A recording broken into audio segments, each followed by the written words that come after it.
Last time on Puppet Master. With the help of Andre Toulon's puppets, young genius Rick fights off a demon trying to invade the Earth realm. Toulon passes off the Puppet Master torch to Rick, so now he must stop the evil Sutek once and for all. Puppet Master 5 is a 1994 fantasy horror film from director Jeff Burr. The movie starts off right where the last one ended. Rick's in a police station being charged with the murder of his acquaintance, Cameron. Cameron was killed by the totem puppet, but they think Rick did it. To make matters worse, the detective tries to pin all the totem's murders on Rick.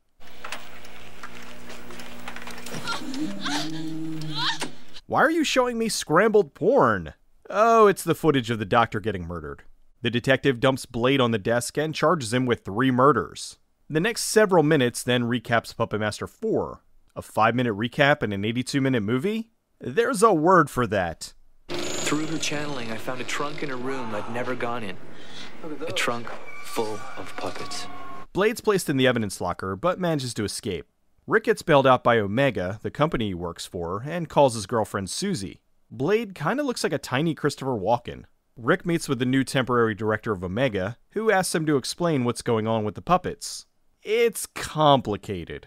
Susie gets to the station to pick up Rick.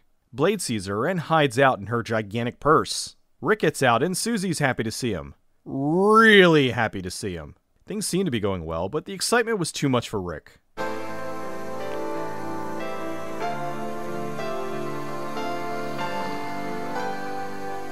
Recycled optical lightning footage.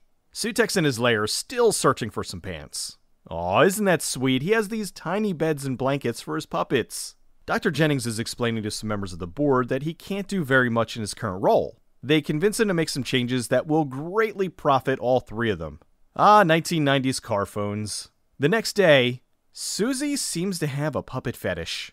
Oh, it was all a nightmare. Or a sexy dream if Rick really wants Susie to go goth. Just then, Blade from out of nowhere! He tells Rick the other puppets are still in the hotel and they need to go get him.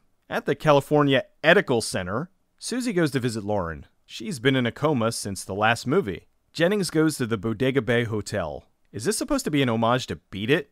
He hired a bunch of goons to break in and steal all the puppets. Wait, he's the director of the company Rick's working for. Couldn't he just take them? Also, if Jennings wanted to do this secretly, why would he go in person? The puppets, of course, are waiting for them. Sutek brings another totem to life, only he's sharing his life energy and power with the totem. So this is going to be some kind of super mega ultra totem. He then drizzles what I hope is blood on it. Good thing this guy brought his crowbar, although they probably could just push this door open. Sutek's lair looks like every black metal album cover. I think Lil Sutek is holding a He-Man weapon. Look at my crotch area! Look at it! They find out the puppets are traveling through the air vents. Why do I have to stay here? Because it's your turn to die. Lauren's having nightmares about Sutek's groin and pepperoni nipples. Rick arrives at the hotel. He lets Blade go to find the other puppets. They love this shot! Sutek then sends the totem to the Upworld, which wakes up Lauren. Rick turns on his computer, but crap. Jason finds the pyramid. Uh-oh, does this mean the Time Walker's here too? I thought this guy was going to be killed first, but surprise, the black guy gets it.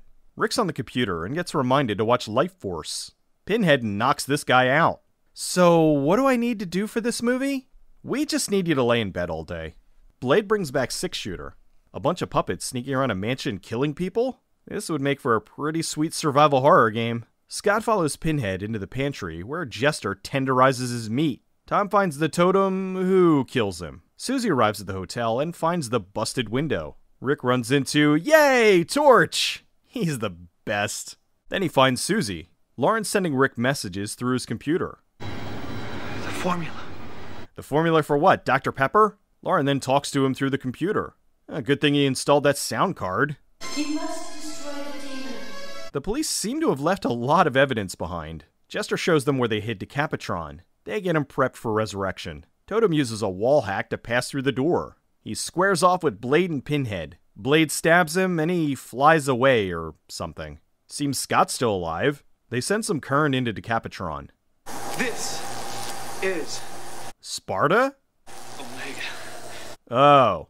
Toulon is back. He tells them to leave and he'll take care of Sutek. The totem gets Scott. Why does everyone trip when a puppet's chasing them? Jennings tries to knock out Rick so he can take the puppets. Elevator Maglite fight! Jennings knocks him out. Uh-oh, the puppets find him. Who the hell is this guy? 3 lives have been lost tonight. Torch is back, so that can only mean they light him on fire and drop him down an elevator shaft. Decapitron tries on his new head. Is this Daft Punk? The Sutek totem finds Rick and Susie. Uh-oh, face off! Decapitron uses his VATS to shoot Sutek, and then a wire pulls it away. The other puppets help out, but Sutek is too powerful. Sutek tries to escape, but Decapitron blows him up, which wakes up Lauren. Again. It's like Puppet Armageddon in here. Rick then crushes Sutek. We then cut to Chandra West auditioning for Alyssa Milano's Teen Steam. Back at Susie's apartment, Rick is fixing the puppets. I'm gonna take a shower. Okay. And no peeking, Pinhead. Don't you tell me what to do! Toulon arrives to tell Rick once again he's the new Puppet Master. I don't know, Rick Meyer's Puppet Master doesn't have the same ring as Andre Toulon. Well, I guess Rick will be back to fight evil with the new puppets and what? As I said with Puppet Master 4, Jeff Burr was hired to direct Puppet Master 4 and 5 back to back. They shot both films on a budget of well under $1 million. Since it was originally one script split into 2 movies, there was a lot of padding. Burr said you could take the 2 films, strip out the padding, and you'd have one solid 90-minute film. Burr was a huge fan of stop-motion animator David Allen. When he was younger, he saw the stop-motion film Equinox and loved the style. Allen did the stop-motion effects for numerous Empire and Full Moon movies, so Burr was overjoyed to be working with him. Burr wanted the puppets to have more human characteristics in the film, so they had shots of them doing things like shrugging, saluting, and generally being more friendly. Since the puppet work was the most time-consuming, they shot most of that with just the puppets and the animators. The totem puppet was so complicated, it took 4 to 5 people to animate. Most of the movie was shot on sound stages.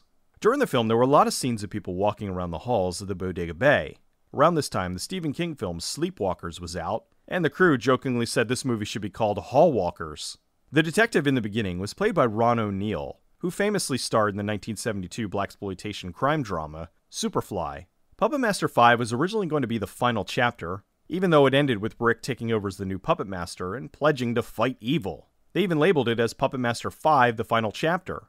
They were going to spin it off into a new trilogy called Puppet Wars. Unfortunately, there was a delay. Even though Puppet Master 4 and 5 were shot together, 4 was released in September of 1993, and 5 sat for 8 months. Finally, it was quickly edited and pushed out in September of 1994. The Puppet Wars trilogy was cancelled, and instead they did the spin-off, Curse of the Puppet Master in 1998, which is considered by many to be the worst of the series. Puppet Master 5 is the epic conclusion to what was started in 4. I'm kinda sad they didn't continue with Rick being the new Puppet Master. They could have injected some science into the series, and had the puppets fighting alongside robots or something of that sort. Since Lawrence survived, they could have had her be the mystic who forewarned them of the evils they need to stop. Puppet Master 5 does drag a little because of both the budget and the padding, but it's still another great entry in the series.